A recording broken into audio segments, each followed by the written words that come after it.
All right, we are on air. It is Thursday, January 25th.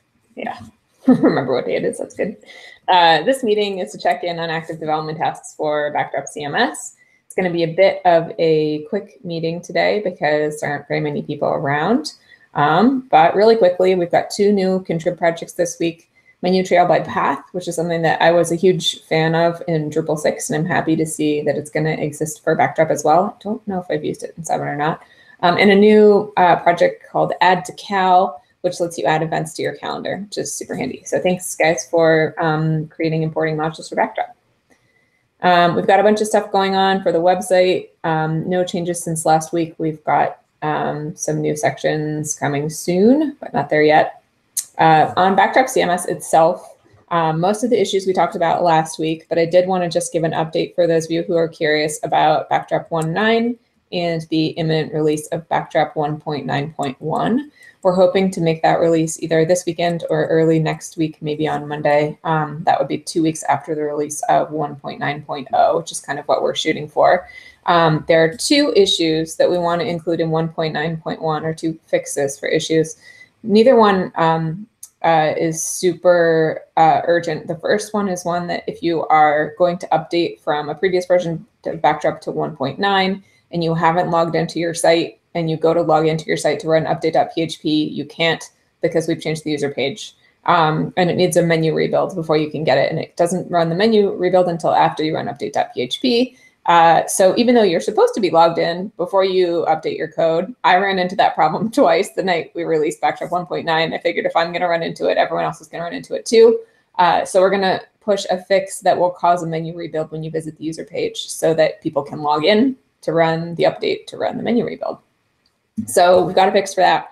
The other issue is that there were some instances of database passwords that contain strange characters like % that stopped working between, I think it was Backdrop 8.1 and 8.2. And we have a fix in the queue for that as well. And so if we're going to be putting out a bug fix release, we'd like to fix that sooner so that people are upgrading from 1.8 and maybe skipped 8.2 and wanting to go to 1.9 aren't going to hit that issue as well. So that one's a little bit more critical because a previously working database password should remain working. So we want to get that fix in this next release as soon as possible. There's also a bunch of other things that could get into that issue if we have people working on them. But if not, we will release this weekend with that bug fix release. And following that release, we will push the next version of Backdrop to Pantheon. We'll push it to Docker, and we'll publish a blog or publish a newsletter so that everybody knows to come try Backdrop 1.9. We've got a whole bunch of issues on the table for 1.10 that we're not going to talk about now because we talked about them last week. But if you are curious, you're welcome to check out today's weekly agenda, or you can check the GitHub issue tracker for the 1.10 milestone. I mean, Jeff, you weren't here last week, but I added an item to this weekly agenda for updates on the Backdrop for Good project. I don't know if there's anything that's been happening over the last few weeks, but since we haven't heard about it, I don't know if you want to fill us in. Small update. Laren met with the client, and he's got some more information, which he's going to parse out into GitHub issues, and we'll see what becomes actionable from there. So a little progress. Okay, that's great. And then we had one question that came up about how we should handle contrib modules that get moved into Backdrop core. And I have a process for this that I'm currently using. We're definitely able to keep it if we want. But generally what I do is leave the project alone on GitHub. And that way, if somebody needs access to source code for it, it's there and they can find it. But on backdropcms.org, I unpublish the previous project node. So that will remove it from the module installer and from the search page. And I add a placeholder node, which says this project has been moved into core as of version whatever. And as soon as we get our search fixed on the backdropcms.org site, it should pull up that placeholder node when people are doing a search for that project on the site, so that they'll, if they're looking for something like Path Auto, the node will come up and say, this project has been merged into Path, you don't need to install it on your Backdrop site, whatever. We know that those are not getting pulled up right now. There is an active issue to fix that, and it is top priority for us. So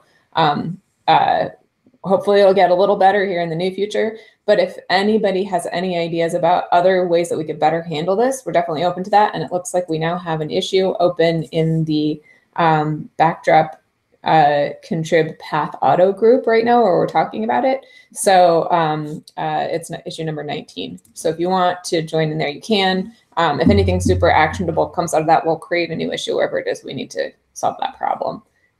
But yes, there's a plan. It can be revised if we have better ideas. And that's all I have for this week. Nate apologizes that he couldn't be here. He got called off to go to an on-site thing with his team. So he says hi.